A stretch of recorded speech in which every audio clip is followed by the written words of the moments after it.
Good evening, good evening, good evening. Welcome, welcome. Let me make it public. Let me make it public so you can get on. Man, if you were going to miss any show for the last 4 years, this should have been you should have missed last week or last month or last year. I am so elated tonight for Tuesdays with Terrence. Welcome, welcome to Tuesdays with Terrence. Let me make it public. Let me make it public so you can share it to everybody. Let's make it public. Let's make it public. It is public now. Everybody can share it. Welcome to Tuesdays with Terrence. Good evening, everybody. Good evening. Welcome to Tuesdays with Terrence. My name is H. Terrence Bardui. Some people call me H. Some people call me Havis. Some people call me Terrence. And some people call me Mr. Bardui. But we're trying to get it live on Instagram as well. Let's try to do it live on Instagram. Let's try to make it live on Instagram so everybody can see as well. Let's make it live on Instagram. Tuesdays with Terrence. Yes, yes, yes, yes, yes. And the audience is public. Let's make it public. Let us go. We are live. I want to say welcome to everybody. Welcome to Tuesdays with Terrence. My name is H. Terrence Bardui. Some people call me H. Some people call me Havis. Some people call me Terrence. And some people call me Mr. Bardui. If you are from the Commonwealth of Dominica, Whitey Kubuli, tall is her body. And from the enclave of Point Michelle, a.k.a. La Pointe, you call me Luca Boy. Dominica made me. Boston raised me. Now the South sustains me. Folks, tonight I got to rush the show because I got a very special guest.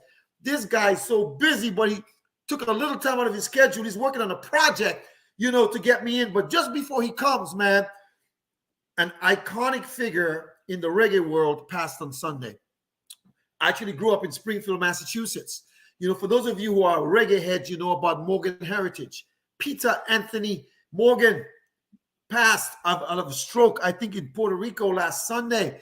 I'll just play an intro of his song before I do my intro to get everybody in there, because he says a man is still a man, whether you wear a jacket and tie or you walk barefoot. The only difference is whether you're good or you're evil. So just a quick little tribute to Morgan Heritage. Peter, the man they call Peter Anthony Morgan. You remember his dad was Delroy Morgan. I'll do anything for you. Remember him? Let's go.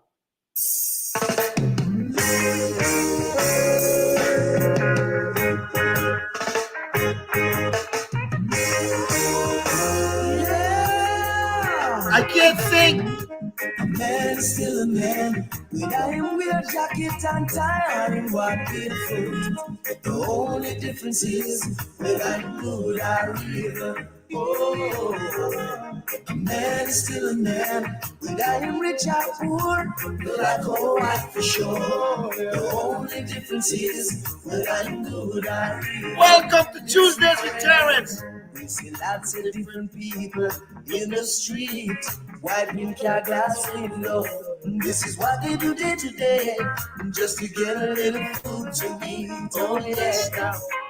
Then we have others wearing suit and tie, work a good 9 to 5. They take it for granted that they're living a better life. All right. I gotta stop, man. I gotta get my guest on. I am so excited, folks. Welcome to Tuesdays with Terrence. My special guest this evening, as you guys know, is Mr. Malik Williams. I'm going to tell you a little bit about him in a second, but just before he comes on, I do have to play our theme song sung by my baby sister, Miss Maynard Thomas, all the way in Atlanta. She says, you don't have to be a star to be on my show, but I got a superstar tonight. You don't have to have a million to be on my show, but we got a Boston iconic figure, and I'm so excited. Here goes our theme song as we start our show. Introducing Mr. Malik Williams.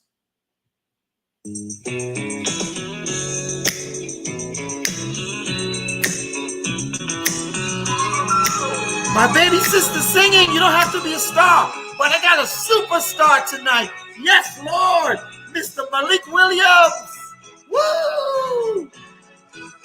Family, come as you are, with just your heart, and I'll help you. Mr. Malik Williams, yes. There he is. Oh, to be your worth, much more than you I don't need no superstars, but I got one tonight. Now I don't need no superstar, 'cause I'll accept you as you are. You won't be tonight. Mr. Malik Williams, yes. Big time composer and producer. Yes, yes, yes, yes, yes. You don't have to be rich family to be on my show. You don't have to have a million family to be on my show. And Malik, you don't know this one. She went to Latin Academy. She's the baby. You know Rose, obviously. You graduated with her. Yeah. But Mr. Malik Williams, man, how you doing tonight, sir? Man, I'm doing good. I'm coming here like every week. I might even come on here every day. Man, come on, man. You see how I hype you up? Imagine if you had time. You're in the studio working on a project right now, and people are excited. People are going to start coming in. So, folks, I never really asked you guys to share the live, but I want you to share this one because I want to just represent my my schoolmate. He's not my classmate. He's younger than me. We went to the same school, but he's younger than me. He graduated with one of my little sisters. But Mr. Malik Williams, man, how you doing, man? Where are you right now? Tell us a little bit about Malik Williams. Who's Malik Williams? Where did you grow up? And then we'll get into what you do. And as you can see scrolling on the screen, it tells us you're an Emmy-nominated producer and a composer. So just tell us a little bit about who's Malik Williams for my audience to listen to you tonight. And you all should follow him on social media as well. So you mean like besides, Boston Tech, I don't talk about that yet, right? Not yet. Save that. And so I grew up in Dorchester, Roxbury. I was born in Roxbury, grew up in Dorchester, back and forth between Dorchester and Roxbury. I'm a composer, producer, engineer, mentor, educator, music supervisor. I create music, so it started out singer-songwriter in bands. And it's kind of funny because I think about that was back in high school days. We really didn't have music in school and everything. But just kind of got into it, bands, got into production behind the scenes, like a lot of the technology. After high school, actually, I went to Wentworth for a bit. And that's how when I started exploring music and bands and stuff like that. And then really even understanding the idea of what the engineering and math had to do with music, the relationship between them, programming, synthesizers and all that kind of stuff. Not something that I ever thought that I'd be doing when I was younger, in my younger teen days or anything, but got into, working in the studio environment, technologies, mostly songwriting, working with a lot of bands and different artists and things like that, creating those records. Actually, I ended up going on tour. I was production manager for Jordan Knight from New Kids on the Block. You guys Dorchester, New Kids on the Block, Roxbury, New Edition, right? So, but I ended up actually before I went on tour, I was in Atlanta with Bobby and those guys, with Bobby Brown, and that was again just different experiences. A lot of back in those days, TLC days, Babyface, Key Sweat, and all that stuff. So that was happening, but I was doing production stuff in the studios. And then kind of like what got me back to Boston, besides touring, because Jordan called me and asked to go on tour, but just kind of being in that environment, which wasn't so healthy for me to hang around too much for the most part. People that know me know Bobby's my cousin, so we never really hung out that tight when we were younger, mostly because of when New Edition was little, we didn't hang out with like middle school kids. Exactly. I remember when it started. Middle school kids, right? But as life went on and I started going down there, staying at his house and all that stuff while I was there in the studio. So MCA Records used to pay us to go down there and go work in the studio. There's a lot of things that I learned, a lot of things that I didn't want to do professionally, a lot of things, morally that I wasn't into. So I just came back home. I ended up going on tour, doing that for a while, but then I was away from the creative aspect, the creative side of what I did musically. So it was cool. I was a production manager, not a road manager. So the production manager deals with everything having to do with concerts. We did like all the big Kiss concerts around the whole country, outside of the country, TV shows, so whenever we were out, let's say like Argentina or Brazil or something like that, we always had Sony Records or Universal Records would meet us wherever. So I was the first person pretty much off the plane, the first person, and we flew everywhere, sometimes 2 or 3 time zones in one day. It was crazy. Right. But I learned a lot in regards to what I didn't want to do when I was on the road, which is kind of like one of those life things, right? So I had a good time, but it wasn't, I was away from the creative aspect of things, but because I was a business person, and Jordan knew this too, like he knew that I could handle being out there, like just drop me off somewhere, right? No matter where it was, and handle TV shows and or even being on stage, 30, 40,000 people or whatever. And I'm the person, kind of announcing to the audience. And I was the person running sound out in the audience, right? So I was kind of like, double and triple tasking whenever I was doing that. But pretty much came back home and realized, because I was this, like, mostly when you're on the road, everyone's expendable, right? When they don't need you anymore and that kind of thing, there's only one person's a star. I negotiated with Jordan before I left. I was like, dude, if I'm going out there, if you're in the green room, I'm going to be in the green room. If a lot of people, right. Jam and Lewis and all these guys, if you remember, Jimmy Jam and Terry Lewis. Right. A lot of different people, Shaggy and Tyrese. I mean, there's a list of people that we were out there with. So that was my thing. In order for me to leave my creative work of what I do before I left, I need to make sure that I'm still kind of moving my career forwards with those relationships and everything else. So I did that. That was cool. Came back home. Got into film and TV. I didn't know, honestly, like if I wanted to stay in Boston. It was either like New York, LA. New York was too crazy. LA was too superficial. Canada, I thought about going to live. And these are the places that I was at. And I was like, yeah. Not even Atlanta? Atlanta was still like, Atlanta is weird, man, because Atlanta is a lot of people from Boston. Like you come from up here, Boston, New York, Jersey, Philly, DC. Philly, right? And they all end up in Atlanta. And the thing about Atlanta, it's obviously changed now, right? But back then, the mentality was still country. You get a lot of country people from like Alabama and everything. And those are my friends too, like that I hung out with. Right. The guys I was in bands with and stuff. But the mentality's not the same as us here in Boston. And I don't care what anybody says, right? If you come from Boston with a certain mentality, and this is where Boston Tech comes in. We'll talk about that after. But yeah, we will. We're all like really different characters that went to Boston Tech, right? So, but coming up here doing as an entrepreneur, right? Mostly in any industry, but music in particular, I found that if I'm in New York, it's a hustle, right? We have our own street hustle here in Boston, which is cloaked a little bit more, right? Because we just start walking around with it. You, me, right? I'm way more grimy than people know, right? So right. That's fast forwarding into what I'm into now. But being of that mindset, we want to make stuff happen. If you're going to show up somewhere, we're going to party and hang out and do all that stuff. We want to make stuff happen. If you go to LA, it's way laid back. It's like surfer town. Actors, you get off the plane, everybody just did some major movies. It's so crazy. And I'm like, all right, I'm never going to get anything done here, because you get a lot of people that are out there that just come from that, Hollywood environment. A lot of people didn't have to work for anything. And again, it's hard to kind of know who's who. So when I go to LA, mostly I hang with Boston people, believe it or not. You know what I mean? Because East Coast, West Coast, completely anybody that travels back and forth kind of understands. And if you're in the industry of, film, TV, music, whatever, it's a completely different thing. So I'm just not superficial like that. That's why I called it superficial. You can't raise a family there. You can't do these things because, not if you're around the business. If you want to do that, you got to be north of LA, stuff like that, where you just Sacramento. Sacramento, whatever. Even not just right outside of LA, half an hour, 45 minutes outside of LA. Then you get into more like, a nice house and all that kind of stuff.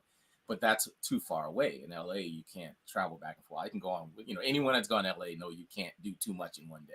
Traffic and all that stuff. Right. So, but that's where I was like, something, let me just stay in Boston. And where I am now in Randolph. And I woke up one day and I was like, something, I need a house. I need to figure out where I'm going to live. And I literally just like in one day, on a Sunday morning, got up, drove around Randolph looking at open house signs and found a house, and I ended up buying it. And that's how I got out here.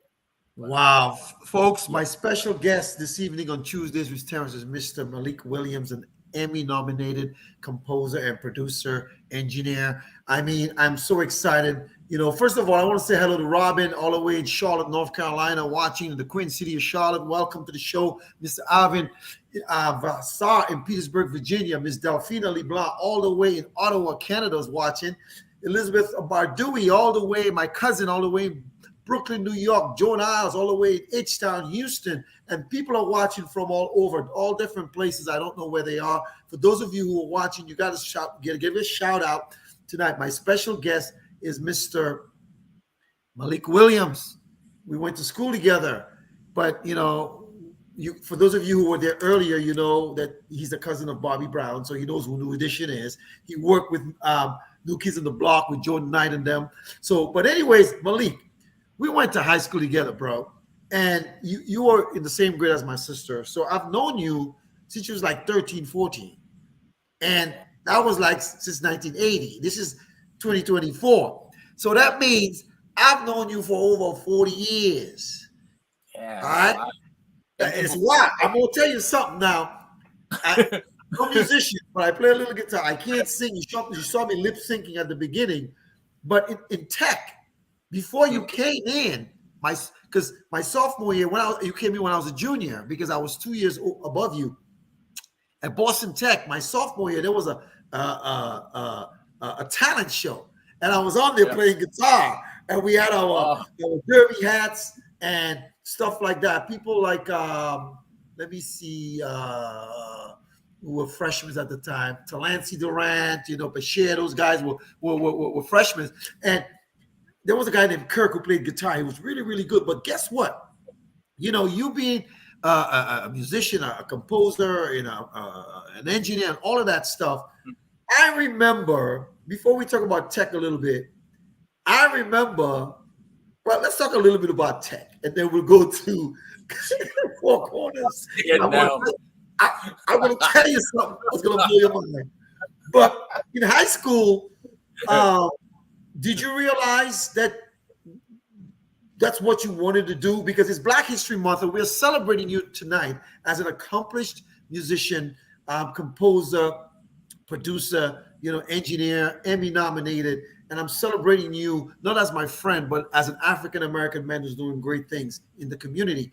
And I want to say to you, in high school, did you realize that you'd be doing something like that? Or what was your plan? Did you like if you look at my high school yearbook, it'll say I was supposed to be a computer technician. I'm a financial professional now. But tell us in high school, what did you want to say? And welcome Mary Benjamin all the way in Dominica in the Commonwealth of Dominica. Go ahead. Yeah, first off, I want to say thank you for having me on here because this is an honor for Black History Month. Happy Black History Month to everyone out there, and happy Black Booyah! History, happy Black History Life for everybody that's out there, right? Right. So yeah, no, this is a big deal, and I really appreciate being on here with you, and just recently being able to kind of really reconnect on this level, right? Because sometimes this is what it takes. I just want to say thank you, and hopefully we can do this with more. Oh, definitely. You kidding me? Just I in already got general. your book for next year. No, sir, I'm kidding. Yeah. So, to answer your question, I didn't really come up around. So I had 9 brothers and sisters, right? So do I. I got 9 brothers and sisters as well. Okay, yep. So growing up in a family where, I didn't have music in middle school or anything. I had Glee Club for like 2 weeks, and that was about it, right? Literally.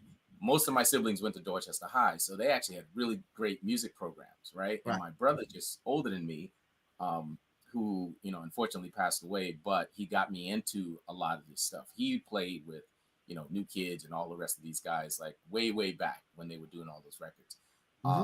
But I wasn't attached to that at all. And this is like, Mark Starr and all that stuff, with people that he knew. I was young. I was probably like, again, probably 12, 13, 14 around the time when he was actually out there playing a lot.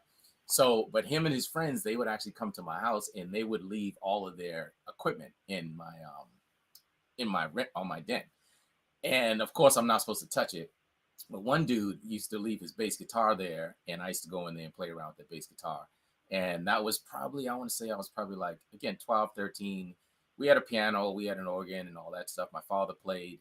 But I didn't have any peers. I think that's probably the big deal. Like I didn't have any peers that actually were around playing music. So it didn't really stick. It didn't stick. Like I got into like martial arts and all that stuff. So by the Okay. time I got into high school, I was really just kind of more into the physical stuff. I was into, track and football and again, martial arts and stuff like that was things that we did at home. You don't really tell a lot of people, about that stuff anyways. Right.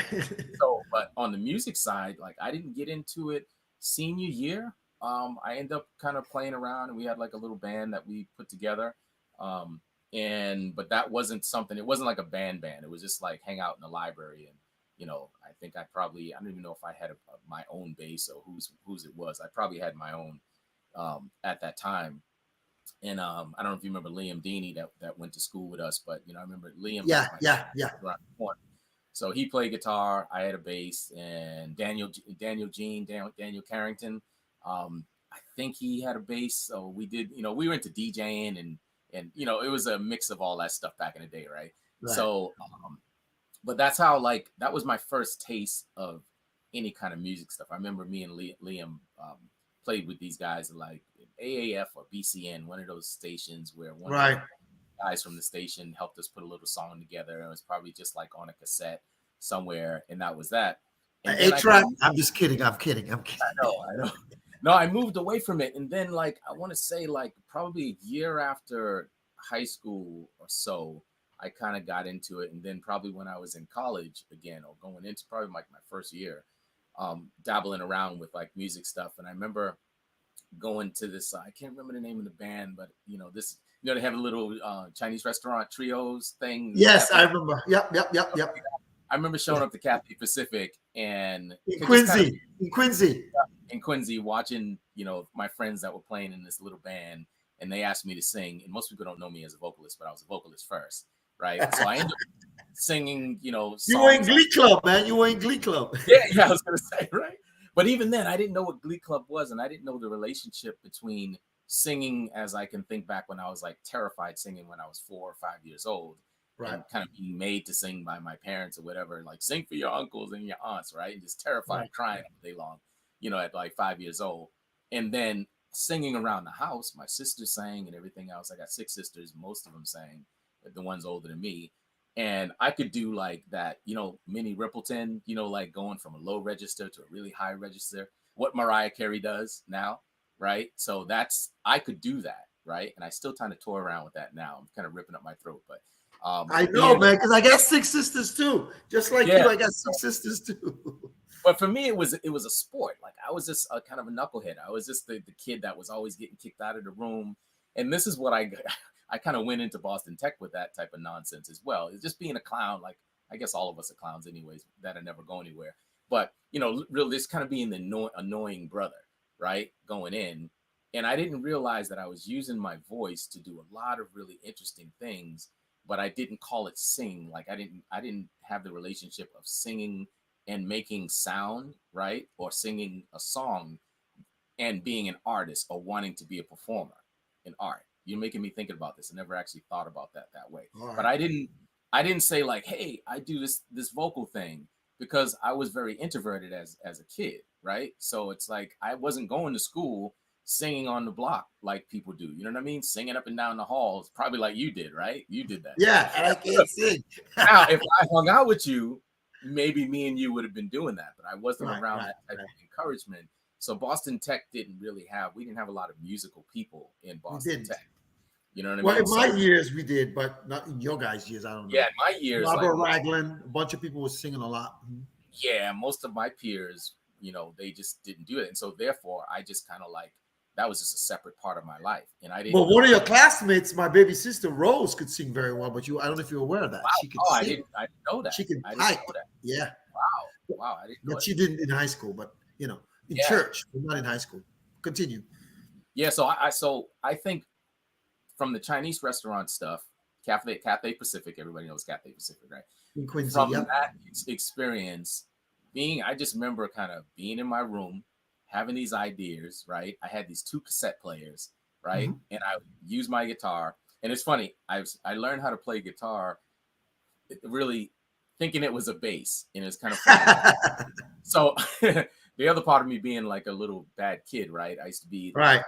on punishment every summer, man. I couldn't go. I was lucky if I got to the porch, but because I was banned and to my room, I had this guitar that only had 4 strings on it, and I would just sit up there because I couldn't go outside, and I would learn every song on the radio as it went through. So a guitar with 4 strings basically is a bass, and that's how I gravitated towards the bass once I ended up holding the bass instrument.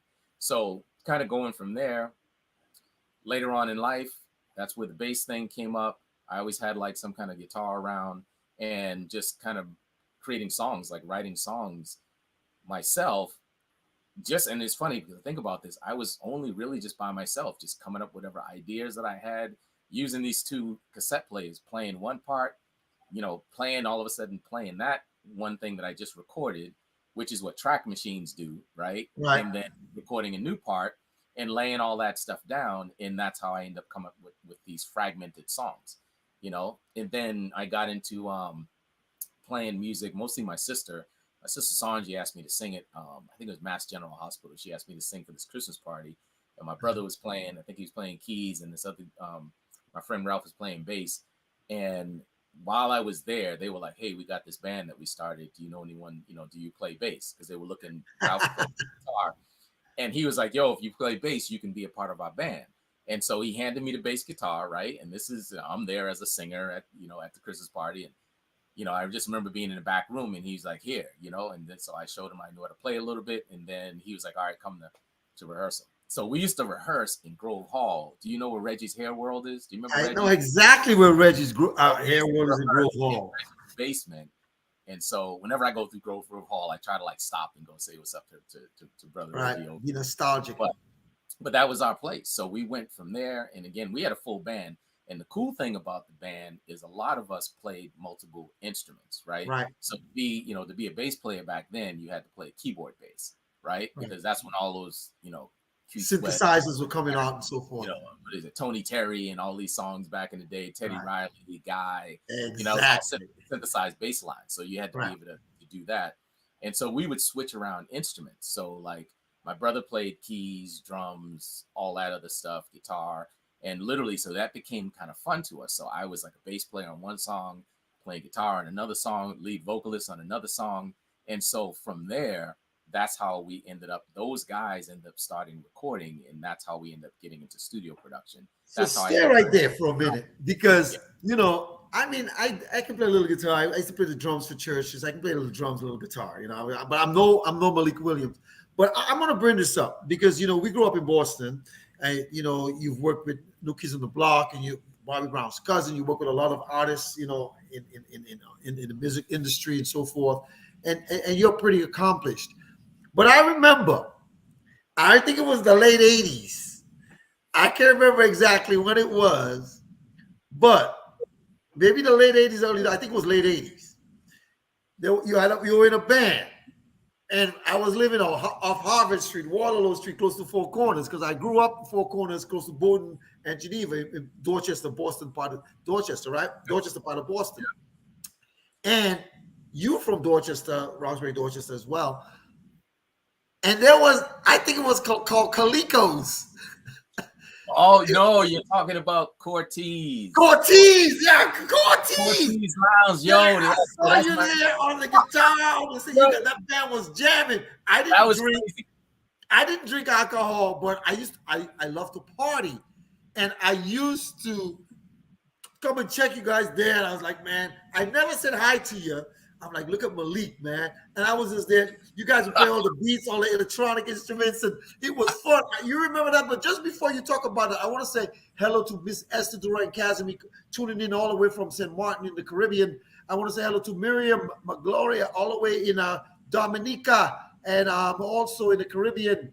Karen Sexis, all the way in Florida. And to all of you who are watching tonight, for those of you who put your little hello to me. Some of you I can see, some of you I can't see. I just want to say welcome to Tuesdays with Terrence. My special guest is Mr. Malik Williams. He's an Emmy-nominated composer, producer. We'll talk a little bit about a movie he produced and so forth. But Malik, tell us a little bit. You remember Cortez? You remember those days in Dorchester? Lunch, man. Yo, Cortez I remember, and it's funny. I know I got some photos around here, so you might see some photos pop up on. Facebook, Instagram. But yeah, like Cortez, that's where we went from being in a band, and I just remember distinctly, like that was my opportunity to be able to play these different instruments, get out there, really have fun, because we would just go out there and just bug out, because we were like, Prince, The Time, Tony, all those groups. So we were just out there just kind of doing our thing. And that's where we transitioned from a couple of guys that come in there and said they wanted to build a studio. And they end up talking to my buddy Ralph. And so they ended up getting into that conversation. That studio ended up being built. I ended up building my own in my, apartment studio. I always had a 2-bedroom apartment back then, because I always had the space to have my own studio room. And so that's how I ended up learning more about production myself, just hanging out at music stores and all that stuff. But that's the transition right there of how I went from any kind of live entertainment or just being in the band to actually professional production. So that was the thing, man. It's crazy that you remember that. If I wish I knew. I do. I do, man. I want to say welcome to my beautiful wife, Miss Sandy Bardui. She tuned in. Welcome. She said, hello. Welcome, Malik Williams. Contrite Heart, all the way in Tortola in the British Virgin Islands. Watch. Malik, people are watching you all over the world, man. Europe, the Caribbean, Canada, Mexico. They're watching because they want to know a little bit Malik Williams. But Malik, I know you've worked with many of the big names. You've traveled the world, when you were the production manager, I think you said for New Kids on the Block back in the day. And, we know New Kids on the Block and New Editions is Boston. New Kids is Dorchester. And for Dorchester, Bobby Brown and them, and New Edition is Roxbury. And we went to high school around the corner of the Dorchester-Roxbury line, because right after you cross Townsend, you're in Roxbury. You go over Townsend, you're in Dorchester. So I know you are a father. I do see your son, and I do see your beautiful daughter. And I know that, but just tell us a little bit about your family, and is that instrumental in you making music at all, sir? Yeah, I mean, I think at the end of the day, one of the things, and I still subscribe to this now, and just for clarity, like I didn't start working, just to kind of go back for a second, like I worked with Jordan Knight, and that was like later after New Kids kind of did their thing, and because they're back together now, but Jordan had a solo career. Right, he did. I remember. Just to clarify the era of when I was out there doing my thing. But yeah, like, family to me has always been a big deal. I end up coming off, it's funny. I stopped the tour thing. One of the big things, I remember coming down an escalator in Argentina, and I'm talking to Jordan, and there was a mob of probably mostly like, girls that are out there, I figured that, right? Yeah, I mean, it's New Kids, right? So you can imagine that it's probably a mixed crowd, but mostly girls. And I remember looking out the window, and it was probably like 1 or 2 in the morning, right? And we're just getting off. I can't remember where we were coming from, but I told him, I was like, dude, I'll be doing this until I'm like 80 or 90 years old. I don't want, I didn't have a family. I didn't have any children or anything like that. And I was like, I just can't see myself going on, because it's so easy to live that lifestyle, being out there. Glamorous. Yeah, from city to city, from country to country. Hollywood stars, you get everything you want, and that comes along with everything else that goes along with that nonsense. You know what I mean? It's like the P. Diddy parties are real. I know. I don't want to ask you about those kind of parties on the road. I'm listening to Cat Williams like this, like, yeah. I remember that. But that's all real stuff, right? So at some point in time, we have to think about, like, what do we want for ourselves? Some people never mature out of some of this stuff. Again, I think the arts, me being an artist, was more the thing where I was like, listen, I need to like focus on my art, but I also need to kind of like, build a business somehow and all this stuff. And so, and the whole family thing wasn't a part of anything in the equation at that point. But I ended up, coming home and saying, something, I just want to be normal. I just want like a normal life. Right. My social media still has people from all over the world right now. Right. In different places. All that stuff I'm super appreciative of, and I'm grateful to have all these experiences. But at the end of the day, I just want to be like a regular like guy. And what I mean by that, I want to, have some substance to myself, right? I want to be able to mentor as many people as I can. And part of having a family and having children, so I'm blessed to, my daughter's 18.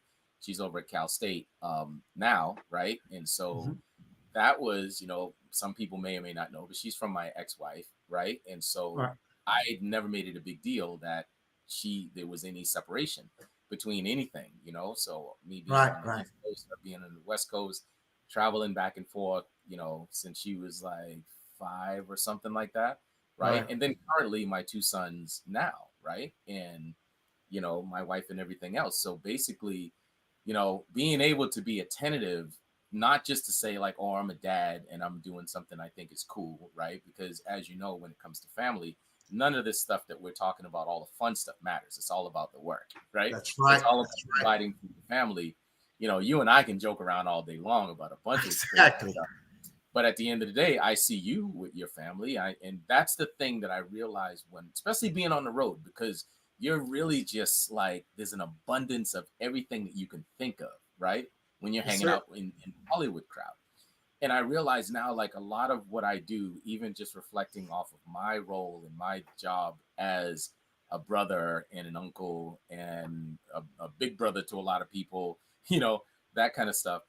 My role is basically to take these experiences and try to figure out, how do I have some integrity about myself, about what I'm doing? Number one, this Yeah. goes back to the Boston Tech thing. I think we're really, really, the idea that all of us came from all around Boston and we Yes. all go crazy to find each other still, right? And as It's we get older, incredible, man. yeah, and it's crazy, like, the night before Thanksgiving when we all kind of hang out, And right? that's the first time I saw you. Yeah. Probably since the Cortez days. I saw you. I think it was 2018. I came up I came up to Boston for the thing that on Morton Street there. How do we Right. call it? A tailgate. And I hadn't seen you in Yeah. ever.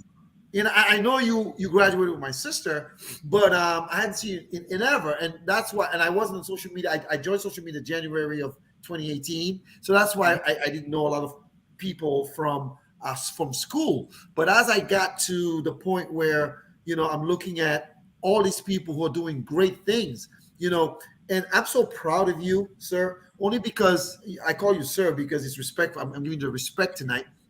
I'm older than you, but you know what I mean. Yeah. For all the accomplishments that you have and all the things that you're doing. Because right now, around 6:45, I'm getting worried. I'm like, "Where's Malik? Where's Malik?" But you're actually in the studio working on a project, right? Yeah, And check this out. this is my home. You can sorry, I can't do a panorama. Right, you can't do a panoramic view, but you're literally in the studio right now working on something. I know you sent me a text, right? Yeah. And about a movie, and I want people to go look at that movie that you produced, right? Is that correct? And Yeah, I'm the composer, music supervisor. I'm an associate producer for this film. Is it This Ain't Okay. Normal? Is that the same one we're talking about? right. It's called yes. This Ain't Normal. This Ain't Normal. So that's actually out streaming. I believe it's still on Showtime, the movie channel. And that film actually has Eddie Powell in that movie from Boston Tech, right? So, which is just, it's kind of interesting. I don't know if a lot of people in Boston have seen this film, but we did get an Emmy nomination and everything else. So people out in the country and the rest of the world, different parts of the world, have seen this film. But what we tried to do with this in this particular film company, trying to make some type of conscious films, right? So the first one that we did was called Push Madison versus Madison, and the production company is called Create a Buzz, and that's about Madison Park's high school's basketball team. And Right. so anyone from here kind of knows Madison Park. We have the park, Madison Park, in a Boston Tech rivalry, right? Exactly. We put them in, they were a rival for football in high school. Oh yeah, And in soccer, they had a lot of Cape Verdeans that were dogging us, man. And Eddie Powell is my classmate. We graduated together. Yeah. So I didn't know if you knew he was in there. So imagine how I felt working on this Madison Park film, right? Right. That was out. That got picked up by ESPN and I think PBS and some other networks. So that did pretty good. And this one here, actually, we were super excited. Even when they called the director called. This is a funny story. So the movie gets out 2020. COVID's going on crazy. Here we are, like fighting to get distribution. We finally get distribution the top of the year, and it doesn't, Uh-huh. sign that deal for it to be released until I think it was June 2020, right? But COVID's going Uh-huh. on, and we're like, wow, silver lining around this whole crazy cloud, right? Right. That's going on. Right. Um, and then, you know, when I think it was the following year, 2021, and I just remember like walking around the house, I get a call, and the director, Rudy Hippolyte, he's like, "Hey man, you sitting down?" And I was like, I'm lying, right? So I'm like, "Yeah, I'm sitting down. I'm walking around, right?" And he was like, "We got an Emmy nomination." And I'm like, "What? Like, what are you talking about?" So what happened was we were dealing with other PR people in regards to the film. They were doing their research, and they found out that the film had an Emmy nomination. So Rudy's going crazy because he didn't know, like, that there was. He was like, "How come I didn't get notified?" He found out that the Emmy nomination notification went to his junk mail, so he never did. So that's how we found out, and I have to say that was pretty exciting. But this film, what we're trying to do is really humanize people in our community. So a lot of people in the community, especially in Roxbury area, were like, "Who's making this film? Why are people exploiting us?" and that kind of thing. And that wasn't the case at all. Like, we were actually trying to show the world basically that a lot of people that are in these circumstances, right? And this is a worldwide issue, gun violence, drugs and everything else. So being able to look at that young black kid, that young black man, and saying like, wow, something, he has children, he has a family, somebody cares about him, he cares about other people, he just actually has certain circumstances. So there's no violence or anything like that in the film, but it's basically allowing those particular people um, to tell their story, because normally it's the police telling the story or correction officers or anything like that. So that was the big deal with us doing this film, and I think that resonated with a lot of people. So right now we're still, even though it's out there and doing what it's doing, we're still doing community screenings.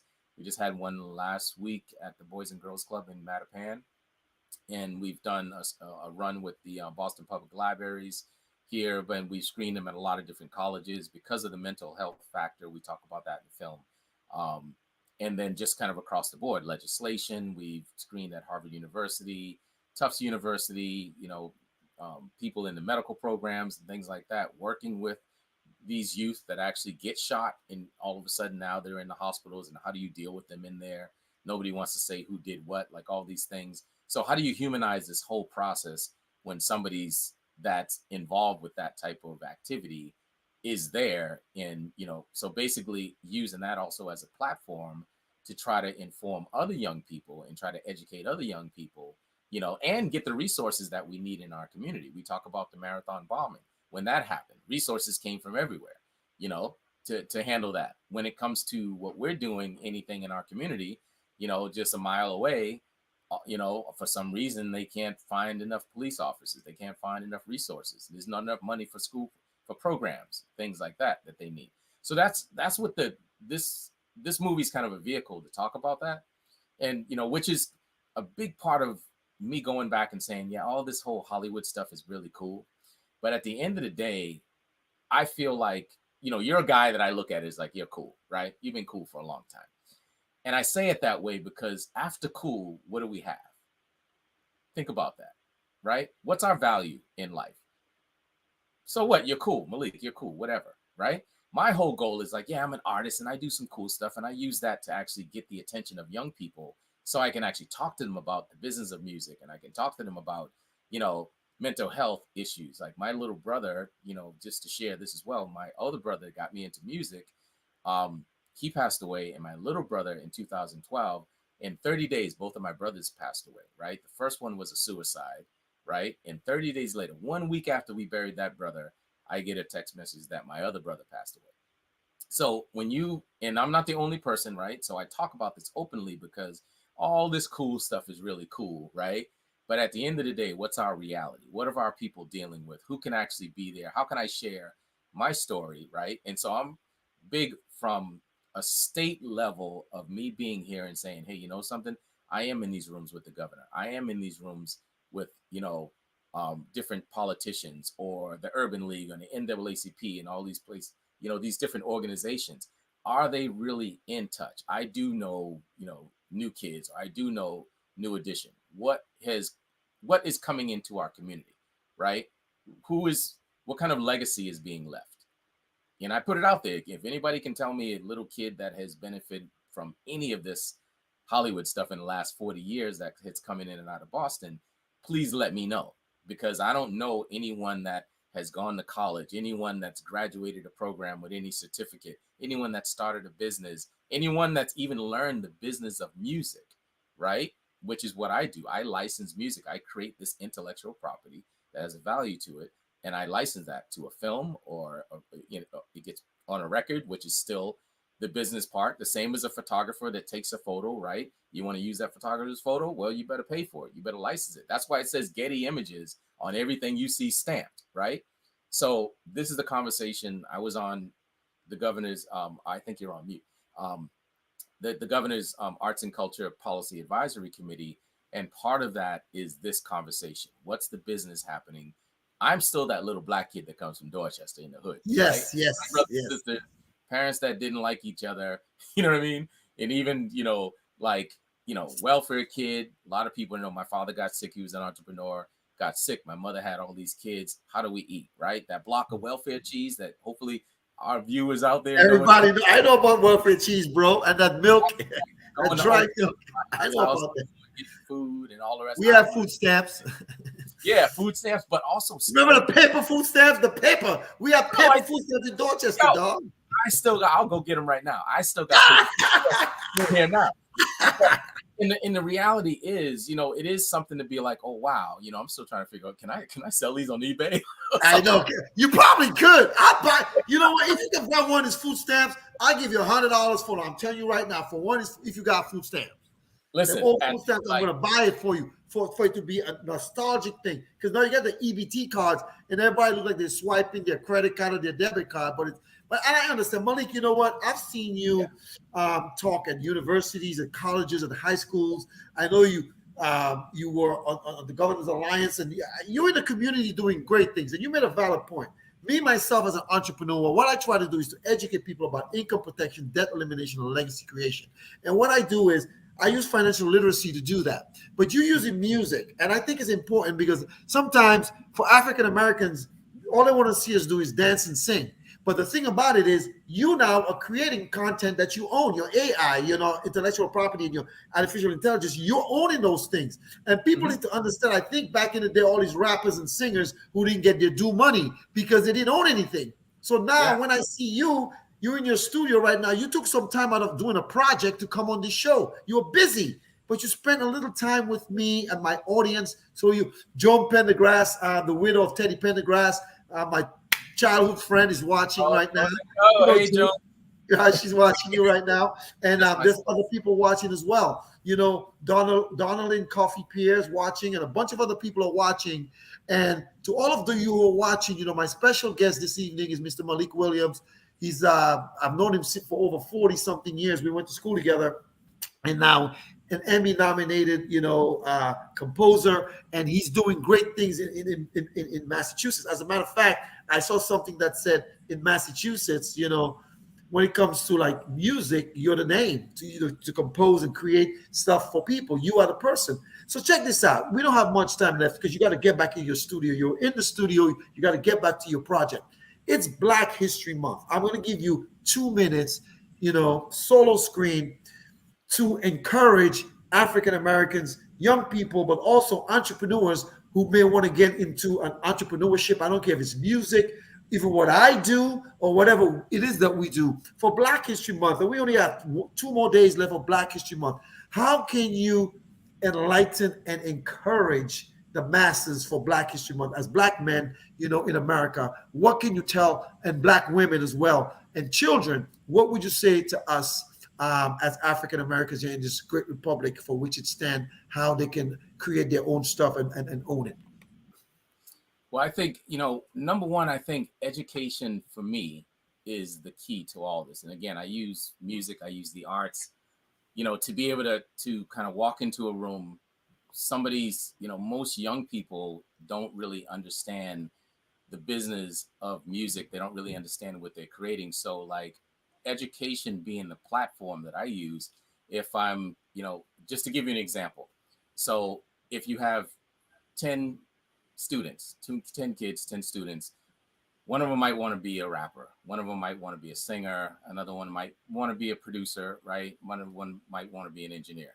What do you do with the rest of those 6 students, right? So like I've always looked at this and I looked at the business of everything, trying to figure out, how do you create collaborations, number one, but what's all the other jobs that are out there? So our organization is called the Secret Society of Black Creatives, which we didn't talk about that, but this is all stemming off Yeah, of. tell us about that because I saw that on your post on Facebook.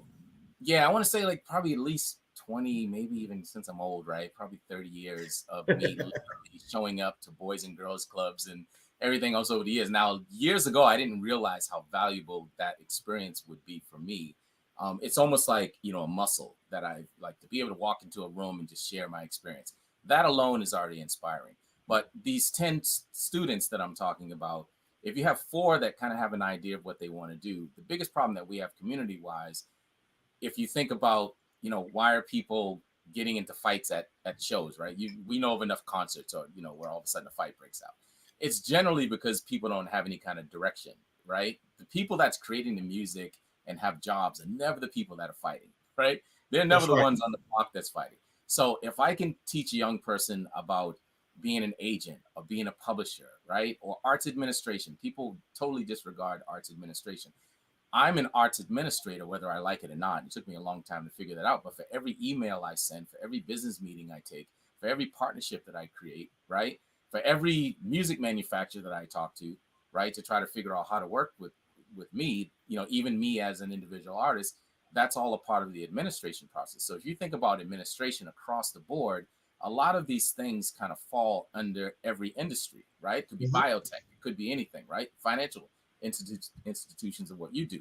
So I take that mentality and say, you could tune guitars. I draw off of my experience when I was touring, right? Showing up in Mexico and different places and seeing the same guitar tech that I saw in another country, right? I'm like, what are you doing here, right? And I'm like, oh, wow, you're the dude that's making sure. So, tuning pianos, we all know about this. So there's all different genres of music as well, where like if you're in the classical scene or if you're in the studio settings, if you're in education where they have pianos, you can have a whole career doing these things, right? So I look at that and say, well, that's already jobs. So if I can create 10 jobs now, hopefully those 10 students and those 10 people in our community can work together, male, female, everything else, right? So that's already like one platform of me connecting with people, me sharing like, hey, I'm doing this thing that's deemed to be cool, right? Quote unquote cool. But something, you can actually build a sustainable career, which is the other problem. Now we talk about diversity, equity, and inclusion. Sure, diversity, we can get some different people in the room. That's fine. Inclusion, I'm inclusive, you're inclusive, Boston Tech was inclusive, our neighborhoods were inclusive, right? So we already get that, regardless of who's racist or not, who's not back in the day, right? We always had our cool white friends, right? Our cool Asian friends, that stuff. So, hey, that's not a problem for us. But the equity piece is a problem. That's that word that gets thrown around way too much, right? So I look at that and say, and again, my conversations with the governor now, it's like, or city of Boston, arts and culture, like I'm involved with all of these creative economy talks. A lot of people aren't really talking about, well, if I give you this grant money, if I give you this funding, how do you actually build your business, right? As a financial person, that if you're going to qualify for certain loans and certain breaks and things like that, you got to have your commercial facility, right? Or you have a house and you dedicate a certain space. Now, everyone's not going to wake up. I started my stuff in my bedroom, just like everyone else, right? You roll out of bed until I end up getting a 2-bedroom place, right? So, and I chose to build my studio in my house, but I could very well have say, something, let me go find a studio loft somewhere. Let me just go get a room. So there's all of these stages of being in a commercial space that opens up other opportunities. The same as you would advise someone to create a business or create a company from a DBA onto some other corporation, right? Having these conversations as normal conversations that happen. This is what we're doing with the Secret Society of Black Creatives, because we are the first diversity, equity, and inclusion organization to focus on education and film, TV, media, content creation to ever exist before in the state, right? It started by our board members, the 4 of us, being on the Mass Film Office, the Mass Production Coalition. Grammy for me, I'm still a voting Grammy member. A lot of people don't think of that. That's the Recording Academy, the National Academy of Recording Arts and Sciences, right? When people accept that award, I want to thank the Academy, right? Well, they want to thank Malik because you voted for somebody. Hey, listen, I tell people now all the time, if somebody has a record, hit me up. Find me on Instagram, Malik Mason Williams, right? Find me out there. Let me know what you're working on. Yeah, I do have the power to go in the little system and say, yeah, I'm going to vote for this project right here. So when you do your record, I put that out there and I'm trying to find more members. I also have the ability to nominate people, right? To give recommendations, to become Grammy members, voting Grammy members, things like that. I'm also a Grammy U mentor, which means that I spend time with these younger school, I want to say students, but they just changed the rule. I've been advocating forever. Like, why are you going to Berkeley? Why are you going to the conservatory? When we got all of these folks out here, we call ourselves commandos, right? We're all out here in the community creating some amazing art, amazing music, and then we have all the other business, jobs that I was talking about, right, in the industry. All of those people could potentially be members. Why can't they come in and get that free knowledge that Grammy's coming in with? Going to Berkeley.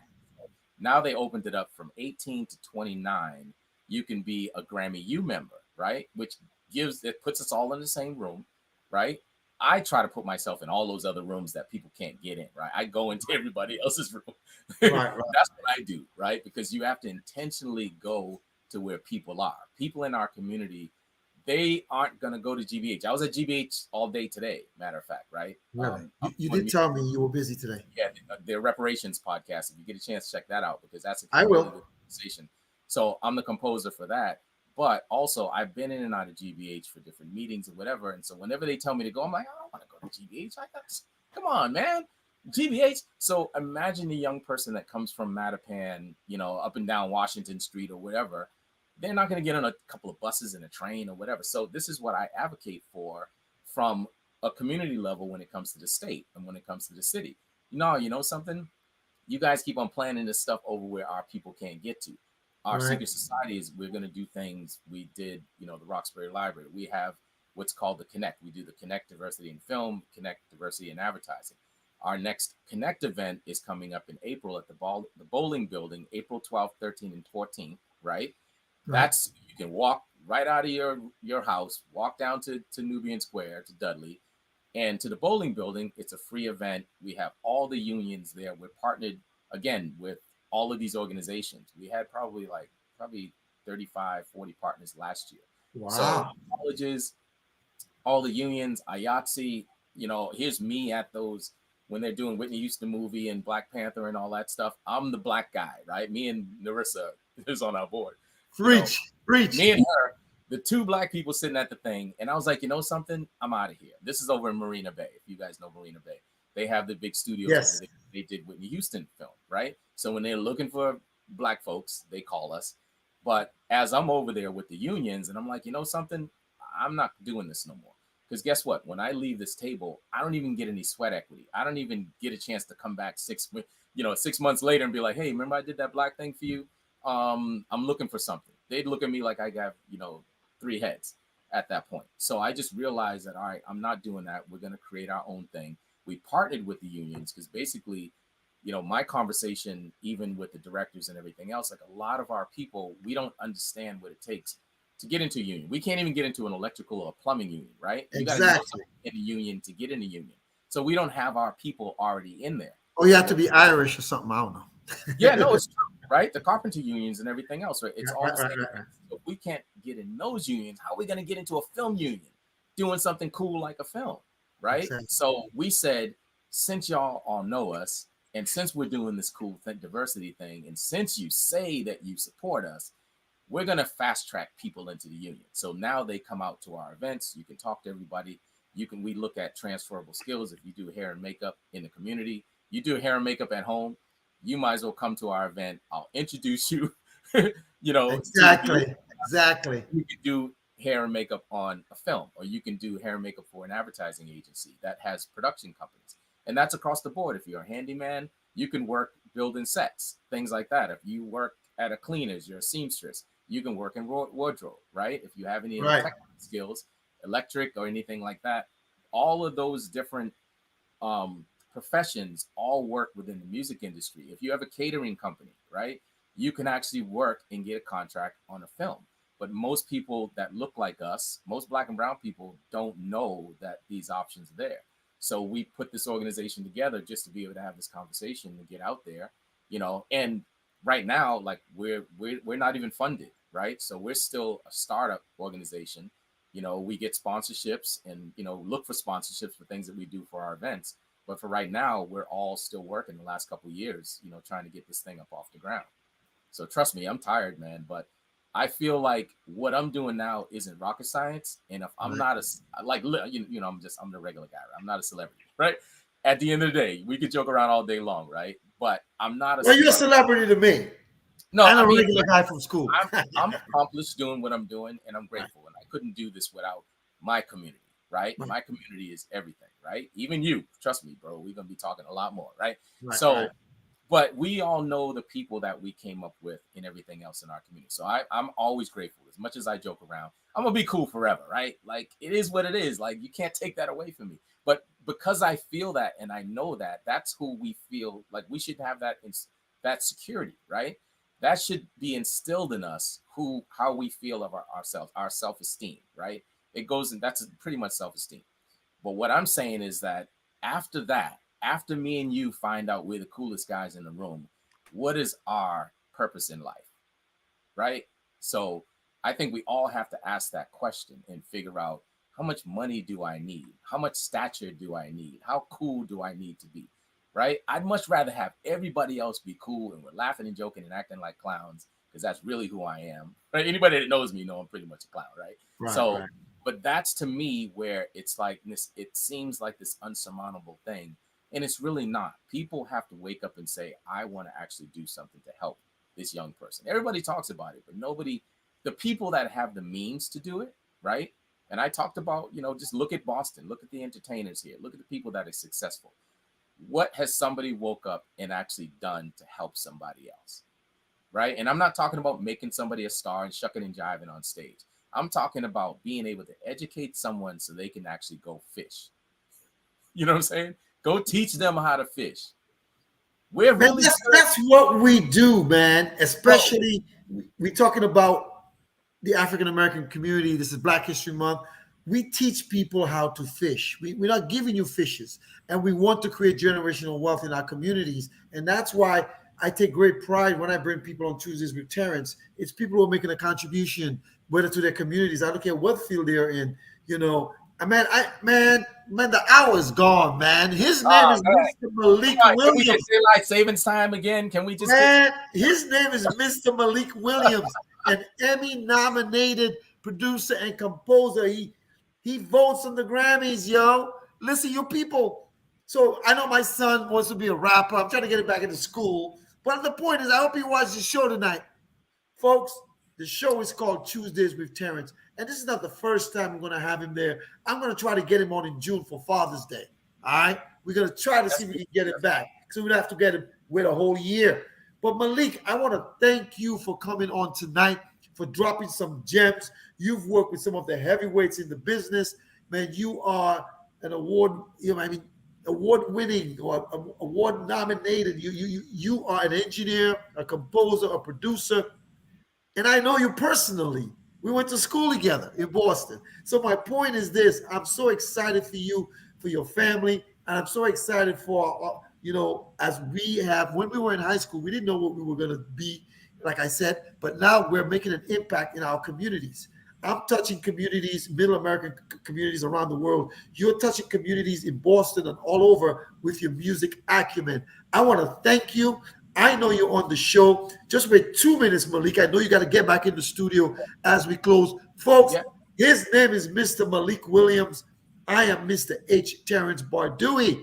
The show is called Tuesdays with Terrence. Some people call me H. Some people call me Havis. Some people call me Terrence. Some people call me Mr. Bardui. And some people call me Little Boy. If you're from the 767 Whitey Kubuli, the Commonwealth of Dominica, you call me Luca Boy. Dominica made me. Boston raised me. Now the South sustains me. I want to thank you, Mr. Williams, and all of our viewers all over the world who watch tonight. Sharice Lynn is watching all the way. I think she's in Ghana right now. Good evening. It's probably morning in Ghana. People are watching in Africa. They're watching all over, bro. They came to watch you tonight. Folks, I'm going to try to get him back for June because it's, Father's Day month. I'm going to try to get him back if his schedule allows it. And we will bring him back and talk to us more. Malik, I enjoyed our candid conversation. Man, you it was better than I anticipated. And you're so humble. I'm the big mouth. You're the more relaxed guy. One other little tidbit I want to share with listeners out there, and I want to talk more, just to make sure we're in touch on this.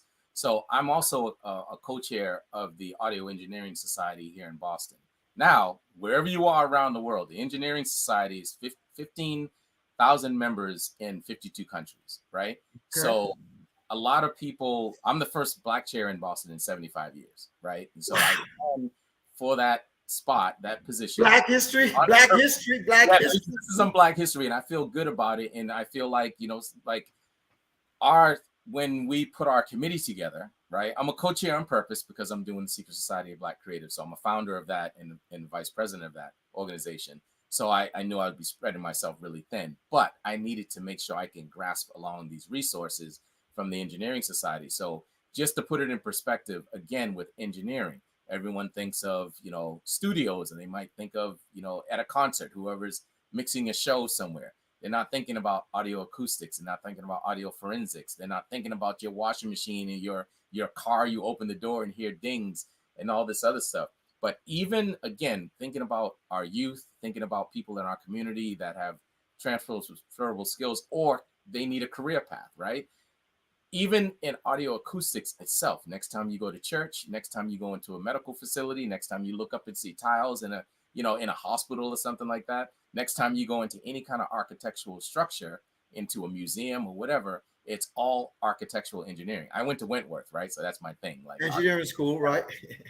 So again, going into an audio space because you want to be in the entertainment industry and understanding like, whoa, you mean to tell me I can work with this architectural firm and be an audio acoustical engineer in that, right? So I'm the chair of this organization that has tons of resources, curriculum, everything else.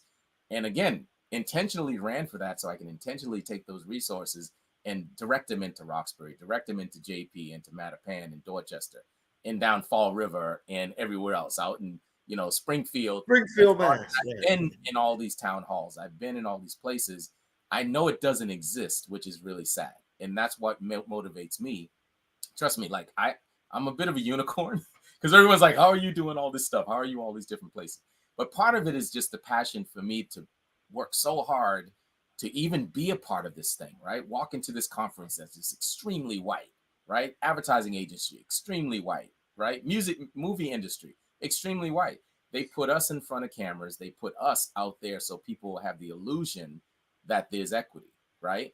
But all we are is worker ants. This is work for hire. Right. Come in, let me give you this thing. So there's, we're not getting any of that equity that's coming from winning those bids, right? And the only way we can do this, right, as an audio engineer, you can work with every Marriott hotel and get that contract across country to do every event. So anyone that's gone to a conference with a little dude with the little kid with the black t-shirt on that hands you the microphone before you go talk. Yeah, exactly. Those kids don't look like us. You know what I'm saying? There's not enough. You're right. Yeah, there's not enough women. There's not enough black women, black and brown women in these roles, right? Now they do have, again, there's something called She Knows Tech. There's the Engineering Society is global, right? AES.org. You can click to the Boston chapter. I think we're just BostonAES.org, right? And again, we're on Instagram. And I say here locally because we're running the joint. Listen, right. Anybody that wants to come, anybody out there that wants to come to our events, just come name drop me or whatever, just come in for free, right? Because I'm more concerned about having them come in and experience, whoa, I'm in there with these dudes that are 97 years old that invented all this stuff, right?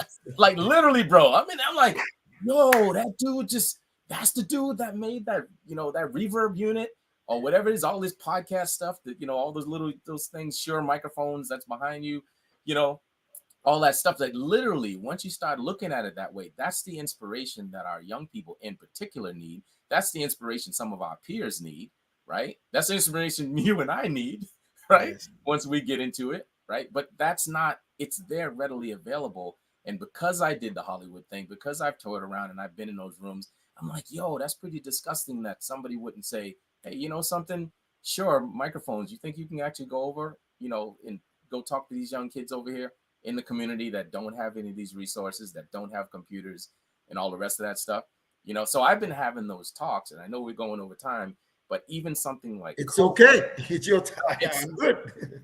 COVID, the silver lining of COVID is everybody had internet service, right? All of our people True. that could afford internet, that didn't have, all those kids came home with little, Chromebooks and laptops and all that stuff, right? So think about that and think about connecting the dots and putting these things together and really figure out what is necessary for our people in our community to thrive, right? I can only eat so much at the buffet, and I'm going to build my brand regardless. So as an entrepreneur and a business person, I'm already going to do what I need to do for myself. And I'm already welcome in these rooms, right? And I also know that all I got to do is be like, yo, Terrence, come meet me over at this joint, right? Or when you get there, just tell them whatever. Or you can just come hang out with me. You could even bring your whole family. And nobody's going to say, Malik, who is these people with you? They're not going to do that to me. Because guess what? It's going to be all white folks up in the joint, right? And they're not going to turn around and put themselves in that situation. And they always brought their kids to stuff. That's why a lot of the kids got into stuff. Most of them want you to be there. They just don't know how to have that conversation with you, or they're too embarrassed, or they're too ashamed, and all that other nonsense that goes along with the diversity talks, right? It's all nonsense. Just show up. Just find a little black kid at the bus stop and just tell them, yo, what are you doing? What do you want to be? You see me? I got this briefcase. Yeah, you know something? Come there. You come down to my office and come hang out for a little while. In our communities, we do this in Dorchester. You can have some neighbor that does some cool thing. So I know the probability of somebody allowing you and inviting you is really great. The problem is nobody's actually instilling that into that young person to give them the confidence to go and do that, to go and ask, hey, Mr. Terrence, what are you doing? What's this financial thing? You would totally sit on your porch all day long and talk to that kid. All day.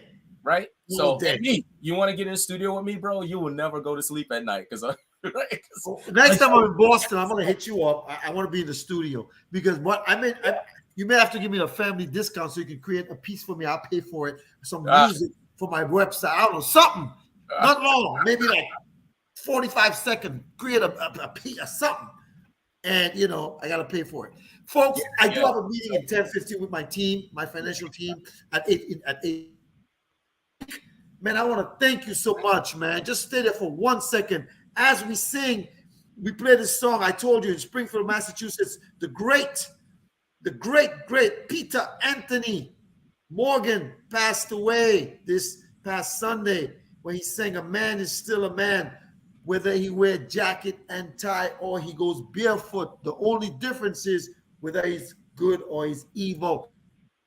Listen, ladies and gentlemen, I want to thank you, Malik. Stay on for 1 second, sir. 1 second. I mean, I really, really, really, really enjoyed the show tonight. Everybody, listen as we close. Good night. Like and share. If you're into the music, you have kids into music, hit me up. I can get them in touch with Malik.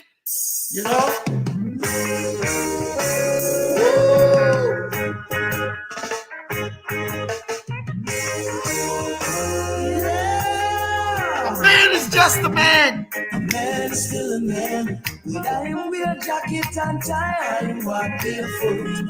The only difference is whether I'm good or evil.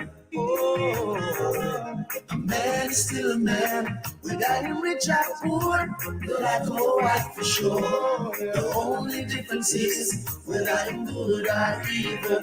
R.I.P. Peter Anthony Morgan. R.I.P. sir. R.I.P. R.I.P. And as we close, you don't have to be a star to be on my show. You don't have to have $1 million to be on my show. But I had a superstar tonight. A superstar. Mr. Malik Williams. I want to thank you so much again. Guys, as we close, listen, folks, this is one you may want to share to some other people who may be in the music industry. This show, I didn't talk about any financial services tonight. We just talk about celebrating Mr. Williams as an African-American icon in my eyes in the music industry. And we just wanted to give him all that's due to him. And we recognize him for Black History Month. You guys have a good night. God bless you. You don't have to be a star to be on my show, but I had a superstar tonight, a superstar. As we enter March, I have some great women that's coming for Women's History Month, folks. Some great women for Women's History Month. And I put up the lineup tonight. I'll also talk about Malik again. Go watch that show. That movie is in the chat. Go watch it online. You don't have to be a star.